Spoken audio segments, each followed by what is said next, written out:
Kapag naririnig natin ngayon ang salitang Iran, madalas ay nuclear program, protesta, digmaan at alitan sa ibang bansa ang pumapasok sa isip natin. Pero sa katunayan, sa mga hindi nakakaalam ay hindi nagsimula sa religious government ang kwento ng Iran. Bago pa dumating ang Islam, may malalaking kaharian na sa lugar na ito. Kabilang dito ang Persian Empire na minsang namuno sa napakalawak na lupain mula Central Asia hanggang sa bahagi ng Europe at Africa. Kaya para maintindihan kung bakit hindi nagtitiwala ang Iran sa ibang bansa, kailangan nating balikan ang panahong unti-unting nawalan ng kontrol ang mga Iranian sa sarili nilang bansa.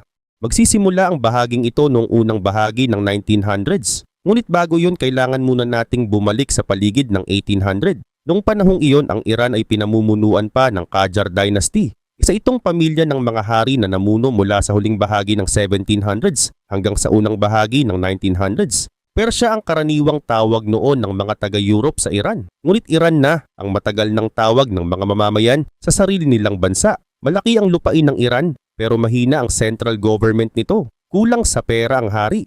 Luma rin ang maraming armas at makaluma na din ang paraan ng pakikipaglaban ng kanyang hukbo. Sa hilaga ng Iran ay mabilis na lumalawak ang Russian Empire. Gustong kontrolin ng Russia ang Caucasus, ang rehiyong nasa pagitan ng Black Sea at Caspian Sea. Mahalaga ang lugar dahil nagsisilbi itong daanan papunta sa Central Asia at sa mas maiinit na bahagi ng Timog. Ngunit marami sa mga lupaing gustong kunin ng Russia ay matagal nang konektado sa Iran. Dahil dito, dalawang malaking digmaan ang sumiklab sa pagitan ng Qajar Iran at Russia noong unang bahagi ng 1800s. Mas moderno at mas organisado ang hukbo ng Russia. Natalo ang Iran sa dalawang digmaan, kaya napilitan silang pumirma sa Treaty of Gulistan noong 1813 at Treaty of Turkmenchay noong 1828. Napakalaki ng nawala sa Iran. Napunta sa Russia ang mga lupaing bahagi ngayon ng Georgia, Armenia, Azerbaijan at Dagestan. Inilipat din sa Aras River ang malaking bahagi ng hangganan ng dalawang bansa. Hindi lamang lupa ang nawala. Napilitan ding magbayad ang Iran ng malaking halaga sa Russia at dito nabigyan pa ng espesyal na proteksyon ang mga Russian merchant at tanging Russia lamang ang pinayagang magkaroon ng mga warship sa Caspian Sea.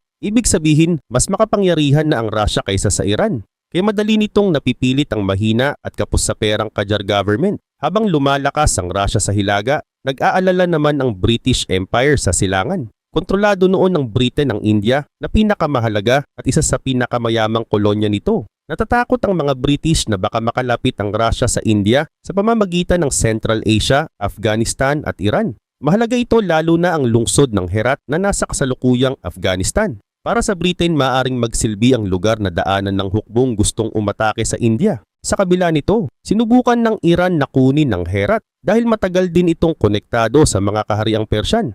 Ngunit hinarang ito ng Britain. Noong 1856, sumiklab ang Anglo-Persian War. Nilusob ng mga British ang ilang bahagi ng Iran at pinilit ang Qajar government na itigil ang pag-angkin nito sa Herat. Mula noon, malinaw na napagitnaan ng Iran ng dalawang makapangyarihang empire. Pinipilipit ito ng Russia mula sa hilaga at binibira naman sila ng Britain mula sa timog at silangan upang maprotektahan ng India at mga ruta sa Persian Gulf. At ito naging madugo ang alitan ng dalawang malaking imperyo. At ang tunggaliang ito sa pagitan ng Russia at Britain ay naging bahagi ng tinatawag na Great Game. Pinag-aagawan nila ang impluensya sa Central Asia. Para sa Britain, mahalaga ang Iran bilang proteksyon ng India. Para naman sa Russia, mahalaga ito bilang daanan patungo sa timog. Hindi nila kailangang sakupin ng buong Iran. Napakalaki ng bansa at maraming bundok. Mahal at mahirap itong bantayan. Mas madali para sa Russia at Britain na kontrolin ang mahahalagang desisyon ng Iran mula sa labas. Nakita naman ng mga hari ng Qajar na maari silang kumita mula sa kompetisyon ng dalawang empire. Kulang sa pera ang government. Kailangan nitong punduhan ng palasyo, hukbo, biyahe ng hari at iba pang gastusin. Kaya nagsimulang magbigay ang mga hari ng tinatawag na economic concessions. Sa simpleng paliwanag, binibigyan ng hari ang isang dayuhan o foreign company ng espesyal na karapatang kontrolin at pagkakitaan ng isang negosyo sa Iran. Maaring ito ay bank, pagmimina, kalsada, riles, telegraph, customs o kalakalan ng isang produkto. Kapalit nito, bibigyan ng dayuhan ng pera ang hari o ang government. May ilang proyektong nagdala ng bagong technology at infrastruktura sa Iran. Ngunit malaking bahagi ng kita at kontrol ay napunta sa mga dayuhan. Madalas ding ginagamit ang pera sa palasyo at personal na gastusin ng hari sa halip na sa pangangailangan ng ordinaryong mamamayan. Sa paglipas ng 1900s, dumami sa Iran ang mga Russian at British banker, engineer, negosyante, diplomat at sundalo. Nagkaroon sila ng impluensya sa mga bank, kalakalan, komunikasyon at iba pang mahalagang bahagi ng ekonomi. Ang Britain ay tumulong gumawa ng mga telegraph line na nagpadali sa mabilis na pagpapadala ng mensahe papuntang India. Ngunit ang sistemang ito ay pangunahing ginawa upang pagsilbihan ang pangangailangan ng British Empire. Habang kumikita ang mga dayuhan at namumuhay ng marangyaang palasyo, maraming Iranian ang nanatiling mahirap. Unti-unting nabuo ang pakiramdam na hindi na tunay na hawak ng Iran ang sarili nitong lupain, negosyo at kinabukasan. At nang subukan ng hari na ibenta sa isang dayuhan ang kontrol sa isa sa pinakamahalagang produkto ng bansa, hindi na nanahimik ang mga tao. Sa unang pagkakataon, magsasama-sama ang mga negosyante, religious leaders at ordinaryong mamamayan upang hamunin ang kapangyarihan ng hari at ang impluensya ng mga dayuhang empire sa Iran. Ang pinuno ng Iran noon ay tinatawag na Shah. Ito ang salitang Farsi para sa hari. Noong 1890, ibinigay ni Nasser al-Din Shah sa isang British businessman ang halos buong kontrol sa tobacco industry ng Iran sa loob ng 50 years. Malaking problema ito para sa mga Iranian. Maraming magsasaka, tindero at negosyante ang umaasa sa tobacco para mabuhay. Karaniwan din itong ginagamit sa mga bahay at pampublikong lugar. Sa bagong kasunduan, kailangang dumaan sa British company ang pagtatanim, pagbebenta at pag-export ng tobacco. Ibig sabihin, isang dayuhang negosyo ang makokontrol sa kabuhayan ng napakaraming Iranian. Dito naubos ang pasensya ng mga tao. Nagkaisa ang mga negosyante, religious leaders, intelektual at ordinaryong mamamayan. Nagsara ang ilang tindahan at tumigil ang maraming tao sa paggamit ng tobacco. Naglabas din ang kilalang religious leader na si Mirza Hasan Shirazi ng kautosang panrelihiyon laban sa paggamit nito. Malawak itong sinunod pati ng ilang taong nasa loob ng palasyo. Dahil sa laki ng protesta, napilitang kansilahin ng Shah ang kasunduan noong 1892. Mahalaga ang tagumpay na ito dahil nakita ng mga Iranian na kaya nilang pigilan ng hari at ang mga dayuhang negosyante kapag sama-sama silang kumilos. Ang tobacco protest ang naging isa sa mga unang malaking hakbang patungo sa mas malawak na laban para sa pagbabago. Noong 1905, muling nagprotesta ang mga mamamayan. Hindi lamang isang business deal ang gusto nilang baguhin. Gusto na nilang limitahan ang kapangyarihan ng Shah. Humiling sila ng konstitusyon o malinaw na batas na magsasabi kung hanggang saan lamang ang kapangyarihan ng hari. Gusto rin nila ng parliament upang magkaroon ng mga kinatawan ang mamamayan sa paggawa ng batas at paggastos ng government. Noong 1906, pumayag si Mozaffar al-Din Shah na magkaroon ng constitution at parliament na tinatawag na Majlis. Isa ito sa mga unang constitutional revolution sa Middle East. Sa unang pagkakataon, nagkaroon ng legal na paraan upang siyasatin ang mga desisyon ng hari at pigilan ang mga lihim na kasunduan sa dayuhan. Ngunit hindi nagtagal ang maayos na simula. Namatay ang Shah at pumalit ang kanyang anak na si Muhammad Ali Shah. Ayaw ng bagong Shah na limitahan ng parliament ang kanyang kapangyarihan. May suporta rin siya mula sa Russia na nangangambang babawasan ng bagong parliament ang impluensya nito sa Iran. Noong 1908, pinalibutan ng mga puwersang tapat sa Shah ang Parliament Building sa Tehran. Pinaputukan nila ito ng mga kanyon. Maraming constitutional supporter ang pinatay, inaresto o pinahirapan. Ngunit hindi sumuko ang mga lumalaban para sa konstitusyon. Nagtipon ang mga puwersa mula sa iba't ibang bahagi ng Iran. Noong 1909 nakapasok sila sa Tehran at pinatalsik si Muhammad Ali Shah. Nanatili ang parliament pero patuloy itong pinahina ng away sa loob ng bansa at panghihimasok ng Russia at Britain. Habang nakikipaglaban ang mga Iranian para sa sariling government, gumawa naman ng kasunduan ng dalawang empire tungkol sa Iran. Noong 1907, hinati ng Britain at Russia ang bansa sa mga lugar kung saan mas malakas ang kanilang impluensya. Ang hilagang bahagi ay itinuring na sakop ng impluensya ng Russia. Ang timog silangan ay para sa Britain. May naiwan ding bahagi sa gitna na sinasabing neutral. Hindi kinonsulta ang government o mga mamamayan ng Iran. Hindi man direktang naging kolonya ang Iran, tinrato ito ng dalawang empire na para bang maaari nilang paghati-hatian. Pagkaraan lamang ng isang taon, may natuklasang lalong nagpataas sa halaga ng bansa. Noong 1908, nakakita ng malaking deposito ng oil sa Masjid Suleiman sa timog kanlurang Iran. Nagsimula ang paghahanap matapos ibigay ng Shah noong 1901 sa British investor na si William Knox D'Arcy ang karapatang maghanap at kumuha ng oil sa malaking bahagi ng bansa. Mula rito ay nabuo ang Anglo-Persian Oil Company. Ito ang kumpanyang naging Anglo-Iranian Oil Company at kalaunan ay naging bahagi ng kilala ngayon bilang BP. Napakahalaga ng oil sa Britain. Noon, unti-unting pinapalitan ng British Navy ang coal ng oil bilang fuel ng mga barko. Mas madaling gamitin ng oil at nakatutulong itong pabilisin ng mga warship. Kaya ang Iran ay hindi na lamang daanan patungo sa India o harang laban sa Russia. Naging mahalagang pinagmumulan din ito ng fuel para sa pinakamalakas na navy sa mundo. Noong 1914, bumili ang British government ng malaking bahagi ng oil company. Dahil dito, direktang naging mahalaga sa seguridad at military power ng Britain ang oil ng Iran. Nang sumiklab ang World War I noong 1914, nagdeklara ng neutrality ang Iran. Ayaw nitong kumampi sa alinmang bansa. Pero pumasok pa rin sa Iran ang mga puwersa ng Russia, Britain at Ottoman Empire. Ginamit nila ang lupain ng Iran bilang daanan at lugar ng labanan. Nasira ang mga sakahan at kalakalan. Kinuha ng mga sundalo ang ilang pagkain at hayop. Kumalat din ang sakit habang humihina ang government. Maraming Iranian ang namatay dahil sa gutom, sakit at kaguluhan. Iba-iba ang estimate ng mga historian sa tunay na bilang, ngunit malinaw na napakalaki ng pinsalang iniwan ng digmaan sa mga ordinaryong mamamayan. Pagkatapos ng World War I, bumagsak ang lumang Russian Empire at nabuo ang Soviet Union. Humina pansamantala ang presensya ng Russia sa Iran. Sinubukan naman ng Britain na palakasin pa ang sarili nitong kontrol, lalo na sa oil at government. Ngunit mas marami ng Iranian ang tumututol sa dayuhang panghihimasok at sa mahinang Qajar dynasty. Sa gitna ng kaguluhan, umangat ang isang military officer na nagngangalang Reza Khan. Noong 1921, tumulong siya sa isang coup na nagbigay sa kanya ng malaking kapangyarihan sa government. Unti-unti siyang naging pinuno ng military at prime minister. Noong 1925, inalis ng parliament ang Qajar dynasty. Pinalitan ito ni Reza Khan na naging Reza Shah Pahlavi. Nangako si Reza Shah na bubuo siya ng isang malakas, moderno at malayang Iran. Gumawa siya ng mga bagong kalsada, ospital, paaralan, pabrika at government offices. Itinatag din sa kanyang panahon ang University of Tehran at itinayo ang Trans-Iranian Railway na nagdugtong sa hilaga at timog ng bansa. Pinalakas niya ang National Army at Central Government. Binawasan din niya ang kapangyarihan ng ilang tribal leader, local ruler at religious court. Gusto ni Reza Shah na ang government, hindi ang mga religious leader ang may pangunahing kontrol sa batas at politika.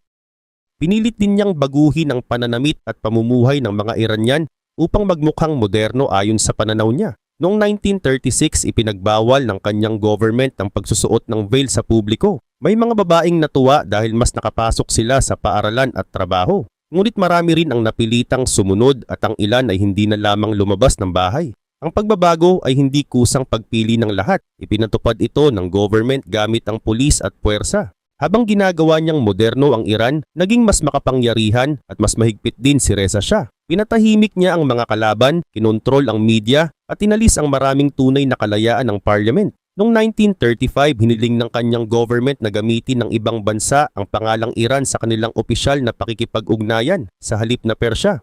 Ngunit hindi niya tuluyang naalis ang impluwensya ng ibang bansa. Nang magsimula ang World War II, muling nagdeklara ng neutrality ang Iran. Maraming German technician at businessman ang nagtatrabaho noon sa bansa. Nang salakayin ng Germany ang Soviet Union noong 1941, nangamba ang Britain at Soviet Union na baka gamitin ng Germany ang Iran laban sa kanila. Mahalaga rin sa Britain ang oil refinery sa Abadan. Kailangan naman ng Soviet Union ang ligtas na daanan sa Iran upang makatanggap ng armas at supply mula sa mga kakampi nito. Hiniling ng Britain at Soviet Union na paalisin ni Reza Shah ang karamihan sa mga German national. Hindi agad niya sinunod ang lahat ng kanilang hinihingi. Noong August 1941, sinalakay ng British at Soviet forces ang Iran. Mabilis na natalo ang Iranian military. Napilitang bumaba sa trono si Reza Shah at ipinatapon siya sa labas ng bansa. Pinalitan siya ng kanyang anak na si Mohammad Reza Pahlavi na 22 taong gulang noon. Muling nakita ng mga Iranian ang dati nang nangyayari sa kanilang bansa.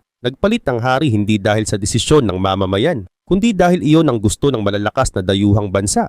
Ginamit ng mga alays ang Iran bilang Persian Corridor, isang mahalagang ruta ng pagkain, sasakyan, armas, at iba pang supply papunta sa Soviet Union. Nang matapos ang World War II, humina ang kontrol ng bagong Shah. Dahil dito, muling lumakas ang parliament, political parties, newspaper, at mga samahang humihiling ng tunay na kalayaan. Ngunit nanatili ang pinakamalaking problema. Patuloy na kinukuha ng British-controlled Anglo-Iranian Oil Company ang napakalaking halaga ng oil mula sa Iran. Mas malaki ang kinikita ng Britain kaysa sa pakinabang na natatanggap ng maraming Iranian. Mahigpit ding kontrolado ng British company ang malaking refinery sa Abadan. Mahirap ang kalagayan ng maraming Iranian worker habang ang mga British employee ay may mas magandang bahay at serbisyo. Dahil dito naging simbolo ang oil ng matagal na panghihimasok ng ibang bansa. Sa panahong ito, sumikat ang politician na si Mohammad Mossadegh. Si Mossadegh ay isang abogado, dating government official, at matagal ng taga-suporta ng konstitusyon. Naniniwala siyang dapat kontrolado ng parliament ang Shah at dapat hawak ng Iran ang sarili nitong likas na yaman. Hindi niya gustong palitan lamang ang Britain ng ibang makapangyarihang bansa. Gusto niyang makagawa ang Iran ng sariling desisyon. Noong late 1940s, nanguna si Mossadegh sa National Front, isang grupo ng mga nationalist, liberal at iba pang political supporter na nagkaisa upang wakasan ang dayuhang kontrol sa Iranian oil. Sinubukan ng Iranian government na humingi ng mas malaking bahagi sa kita ng Anglo-Iranian Oil Company. Ngunit para kay Mossadegh, hindi sapat ang paghahati lamang ng kita. Para sa kanya, pag-aari ng Iran ang oil.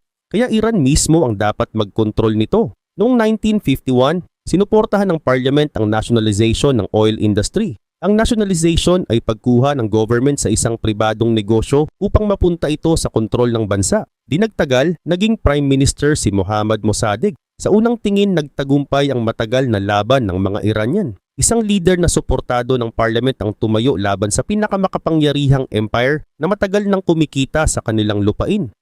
Ngunit hindi papayag ang Britain na basta mawala ang oil company nito. At habang tumitindi ang laban sa oil, papasok naman ang United States sa kwento ng Iran sa isang operasyong magbabago sa takbo ng bansa at sisira sa tiwala ng maraming Iranian sa Western democracy. Habang lumalakas ang panawagang kontrolin ng Iran ang sarili nitong oil, napatay noong March 1951 si Prime Minister Haj Ali Razmara na tutol sa agarang pagkuha ng government sa oil industry. Matapos nito, lalo pang lumakas ang suporta kay Mohammad Mossadegh. Noong April 1951, pinili siya ng parliament bilang prime minister. Di nagtagal, ipinasa ang batas na naglagay sa oil industry sa kontrol ng Iran. Para sa maraming Iranian, hindi lamang pera ang usapin. Ang oil ay naging simbolo ng kanilang kalayaan. Matagal nang kumikita ang Britain mula sa yaman ng Iran, habang maliit lamang ang kontrol ng mga Iranian sa sariling oil. Tumanggi ang Britain na basta isuko ang negosyo. Inalis nito ang mga British workers sa malaking refinery sa Abadan at hinarang ang pagbebenta ng Iranian oil sa ibang bansa.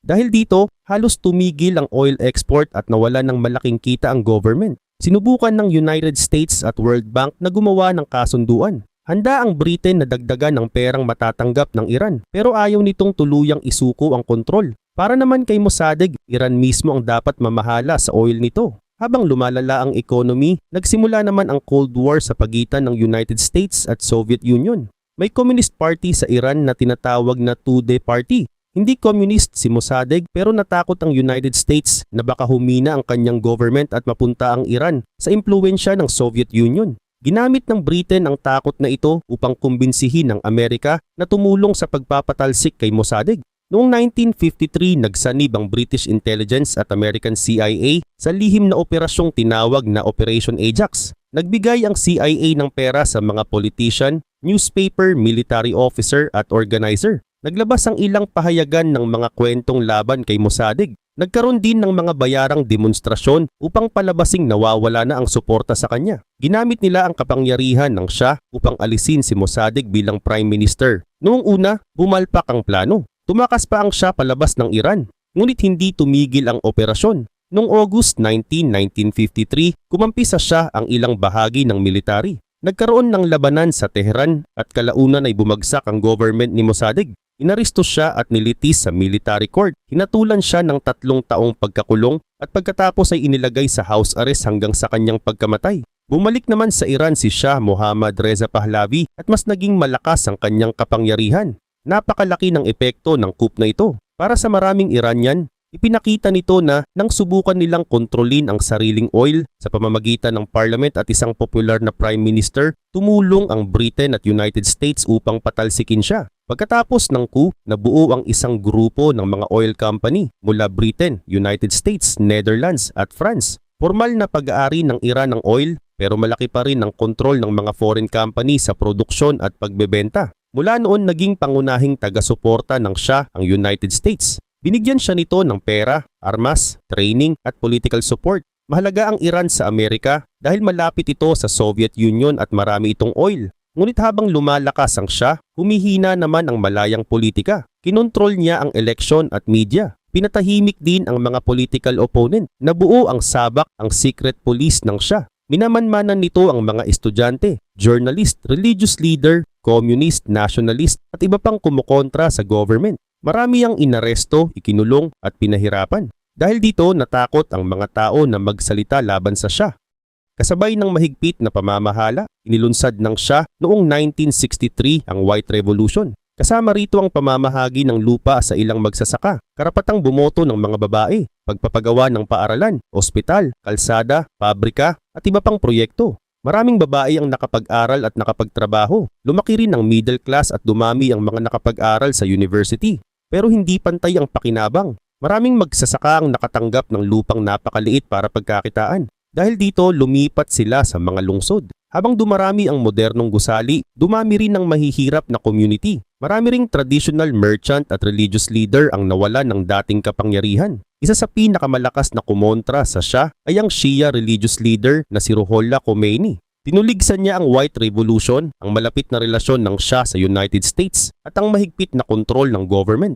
Para kay Khomeini, hindi tunay na kalayaan ang modernisasyon kung umaasa pa rin ang Iran sa foreign power at hindi malayang makapagsalita ang mga tao. Noong June 1963, inaresto siya matapos ang isang matinding talumpati laban sa Shah. Nagprotesta ang kanyang mga taga-suporta at gumamit ng sundalo ang government upang pigilan sila. Noong 1964, muling tinuligsa ni Khomeini ang batas na nagbibigay ng espesyal na legal protection sa ilang American military personnel sa Iran. Para sa maraming Iranian, kahawig ito ng mga lumang kasunduang nagbigay ng espesyal na karapatan sa mga dayuhan. Dahil dito, ipinatapon si Khomeini palabas ng Iran. Kahit nasa ibang bansa, patuloy niyang ipinadala ang kanyang mga talumpati sa pamamagitan ng cassette tape. Lihim itong kinokopya at ipinapasa sa mga mosque, tindahan, paaralan at tahanan.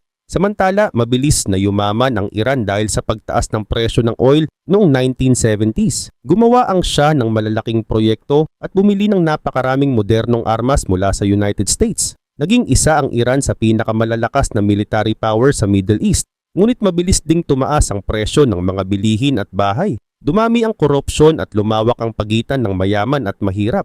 Habang hirap ang maraming pamilya, nakikita nila ang marangyang buhay ng royal family. Pagsapit ng late 1970s, marami ng grupong tutol sa Shah. Kasama rito ang religious, conservative, communist, nationalist, liberal, estudyante, worker, intellectual at negosyante. Magkakaiba ang gusto nilang government pero nagkaisa sila sa isang bagay. Kailangan ng umalis ang Shah. Noong 1978, lumawak ang protesta sa buong Iran. Kapag may namamatay sa isang demonstrasyon, nagkakaroon ng bagong pagtitipon matapos ang 40 days, ayon sa Shia tradition. Madalas ay nauuwi rin ito sa panibagong karahasan, kaya lalo pang lumalaki ang protesta. Noong Setyembre 8, 1978, nagpaputok ang security forces sa mga demonstrador sa Tehran. Nakilala ang araw na ito bilang Black Friday. Lalo nitong sinira ang tiwala ng mga tao sa Shah. Nagdeklara ang government ng martial law, pero hindi na napigil ang kilos protesta. Sumali sa strike ang mga worker sa factory, bank, government office at oil industry. Nang tumigil ang mga oil worker, nawalan ng malaking kita ang government. Sinubukan ng Shah na magpalit ng prime minister at nangakong itatama ang korupsyon at mga pang-aabuso. Pero huli na ang lahat. Noong January 16, 1979, umalis ang Shah sa Iran. Sinabi niyang pansamantala lamang ang kanyang pag-alis pero hindi na siya nakabalik. Noong February 1, bumalik si Ruhollah Khomeini sa Tehran matapos ang halos 15 years na pagkakatapon.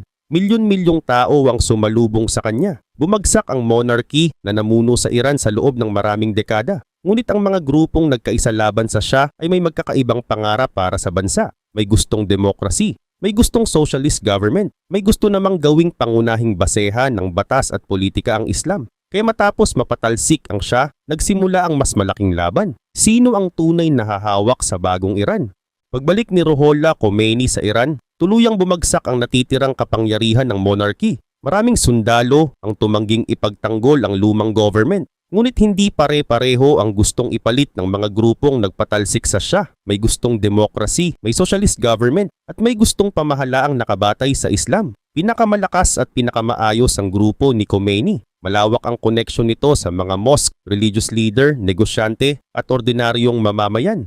Noong April 1979, bumoto ang mga Iranian na gawing Islamic Republic ang bansa. Sa bagong sistema, maaari pa ring bumoto ang mga tao para sa President at Parliament. Ngunit nasa pinakamataas na posisyon ng Supreme Leader, isang Shia religious leader na mas makapangyarihan kaysa sa President. Malaki ang kontrol ng Supreme Leader sa military, judiciary, intelligence, state media at mahahalagang desisyon ng bansa. May Guardian Council din na sumusuri sa mga batas at kandidatong gustong tumakbo. Dahil dito may election sa Iran, pero hindi lahat ng kumukontra sa sistema ay pinapayagang maging kandidato. Kasabay nito lumalim ang galit sa United States. Noong November 1979, sinugod ng mga Iranian student ang American Embassy sa Tehran. 66 na American ang unang dinakip. Kalaunan 52 sa kanila ang nanatiling hostage sa loob ng 444 days. Para sa mga kumuha sa embassy, may panganib na tulungan muli ng Amerika ang Shah gaya ng ginawa nito noong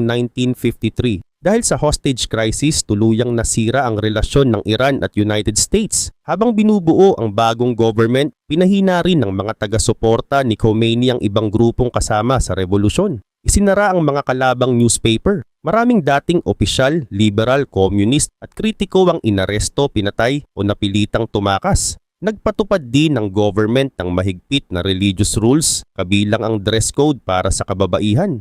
Upang protektahan ng Islamic Republic, itinatag ang Islamic Revolutionary Guard Corps o ERGC. May regular military pa rin ang Iran, pero ginawa ang ERGC upang protektahan mismo ang religious government.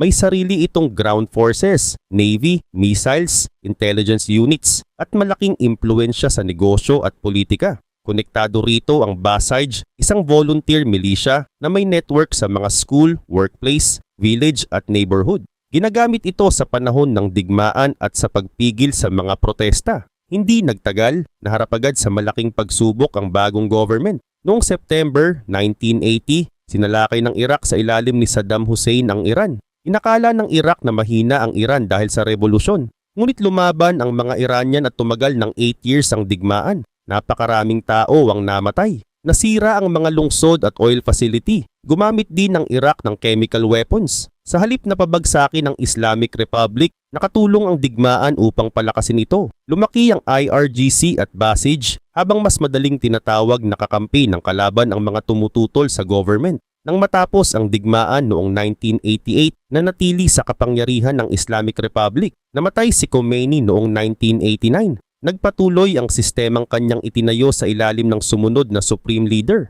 Gumamit din ang Iran ng mga kaalyadong armadong grupo sa ibang bahagi ng Middle East. Kabilang dito ang Hezbollah sa Lebanon at iba pang grupo sa Iraq, Syria, Yemen at Palestinian territories. Tinatawag silang proxy groups.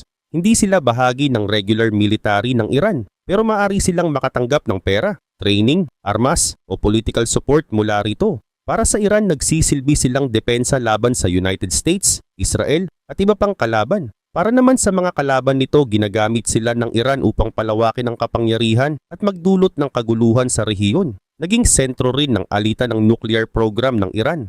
Sinasabi ng Iran na para ito sa energy at scientific research. Ngunit nangangamba ang United States, Israel at ibang bansa na maaari nitong bigyan ng Iran ng kakayahang gumawa ng nuclear weapon. Walang dapat magsabi na tiyak ng may nuclear bomb ang Iran. Ang malaking usapin ay kung gaano ito kalapit sa kakayahang gumawa nito kapag nagpasya ang government.